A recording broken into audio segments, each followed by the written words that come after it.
فرماتے صحابہ نہ بات کر رہے تھے، اور بات یہ کر رہے تھے کہ یار لوگوں کو گناہوں سے کیسے روکا جائے، لوگوں کو گناہوں سے گفتگو صحابہ یہ کر رہے تھے۔ عبداللہ ابن عمر کہتے ہیں بیٹھے تھے اور جو گفتگو کر رہے تھے کہ گناہوں سے پلاننگ جی ہوتی تھی، ان کی جو محفلیں ہوتی تھی نا بیٹھ کے، وہ خوش گپیاں نہیں ہوتی تھی، بلکہ وہ تبلیغ کی جد و جہد کی، لوگوں کو برائی سے منع کرنے کے لیے بیٹھتے تھے، اس پر منصوبہ بندی کرتے تھے، پلان کرتے تھے، آگے ترتیب دیتے تھے۔ گفتگو ہو رہی تھی تو اب آپس میں بات ہونے لگی کہ کون سا گناہ زیادہ برا ہے جس پر سب سے پہلے کام کیا جائے۔ تو دور ایک صحابی بیٹھے تھے، ان کا نام تھا عبداللہ ابن عمر، ایک عبداللہ بن عمر ہے اور ایک عبداللہ ابن عمر ہے۔ حضرت عبداللہ ابن عمر دور بیٹھے تھے، بڑے سمجھدار سیانے باریک بین آدمی تھے۔ تو حضرت عمر فاروق اپنے بیٹے سے کہنے لگے جا عبداللہ ابن عمر سے پوچھ کے آ کہ سب سے سخت گناہ کون سا ہے۔ توجہ ہے میرے بھائیوں، ادھر دیکھیے گا میری جانب، پوچھ کے آ کہ سخت گناہ کون سا ہے۔ عبداللہ بن عمر رضی اللہ تعالیٰ عنہ کی خدمت میں جب عبداللہ ابن عمر گئے تو جا کے کہنے لگے کہ صحابہ پوچھتے ہیں کہ آپ نے زیادہ وقت گزارا ہے نبی رحمت صلی اللہ علیہ وسلم کے پاس، تو بتلائیے برا گناہ کون سا ہے، سب سے سخت گناہ، تاکہ سب سے پہلے اس پر پابندی لگائی جائے، اس پر محنت کی جائے۔ تو حضرت عبداللہ ابن عمر کہنے لگے صحابہ کو جا کے بتا دو کہ سب سے برا گناہ شراب پینا ہے، سب سے برا گناہ، اور یہ ام الخبائث ہے، برائیوں کی جڑ ہے، گناہوں کی ماں ہے، یہ بنیاد ہے، باقی گناہ اسی سے شروع ہوتے ہیں۔ کہتے ہیں میں نے آ کے بتایا تو حضرت ابو بکر صدیق رضی اللہ تعالیٰ عنہ سیدنا فاروق اعظم کہنے لگے خود جاتے ہیں، ان کے پاس خود جاتے ہیں، چونکہ ہم نے بات سننی ہے ہم خود جاتے ہیں اور ان سے جا کر کے سوال کرتے ہیں کہ اگر آپ کو اس تفصیل کا پتہ ہے نا تو اس کے پیچھے بھی کوئی تفصیل ہوگی جو میرے نبی پاک نے بیان کی ہوگی صلی اللہ تعالی علیہ وسلم، اس تفصیل کا بھی آپ کو پتہ ہوگا جو نبی پاک نے بیان کی ہوگی، اس بات کے پیچھے جو بیک گراؤنڈ ہے، جو پس منظر ہے۔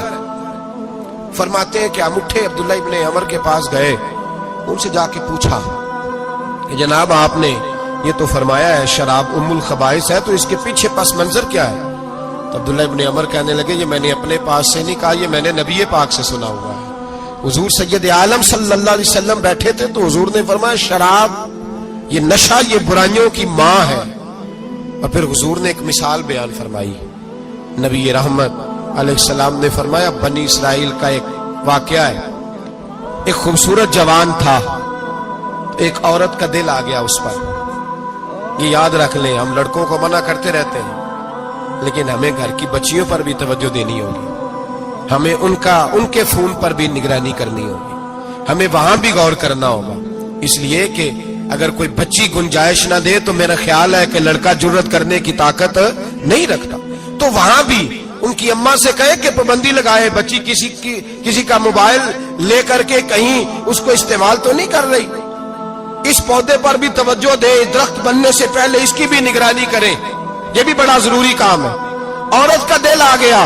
تو نبی پاک علیہ الصلوۃ والسلام فرماتے اس نے کوئی بہانہ لگایا، کسی کو کہا کہ اس نوجوان کو بلا کے لاؤ، اس کو کہو کہ ہم نے کوئی گواہی لینی ہے تجھ سے۔ وہ نوجوان آیا، ایک کمرے میں داخل ہوا تو اگلے کمرے میں لے گئے،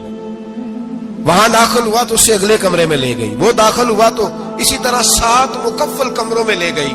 میرے کریم رسول میرے محبوب پاک علیہ السلام فرماتے صحابہ کو سمجھا رہے ہیں میٹھے لب و لہجے میں، فرماتے جب سب سے پچھلے کمرے میں لے گئی تو ایک لڑکا بندھا ہوا تھا وہاں رسیوں سے، شراب کا پیالہ پڑا ہوا تھا، اور بی بی کہنے لگی کوئی گواہی شواہی نہیں لینی، تجھے اس لیے بلایا ہے کہ تیرے اوپر دل آ گیا ہے، اب میرے ساتھ منہ کالا کر۔ تو وہ جوان کہنے لگا نہیں، میں نے اپنے نفس کو پاک رکھا ہوا ہے، میری نظر بھی پاک ہے، دل بھی پاک ہے، اور اس کی برکت یہ ہے کہ رب نے میری روح کو بھی پاک رکھا ہوا ہے، تو میں یہ حرکت نہیں کر سکتا۔ پاک لوگ پلید کاموں کی جانب توجہ نہیں کرتے، میں یہ حرکت نہیں کر سکتا۔ اقبال نے اپنے بیٹے کو دعا دی تھی،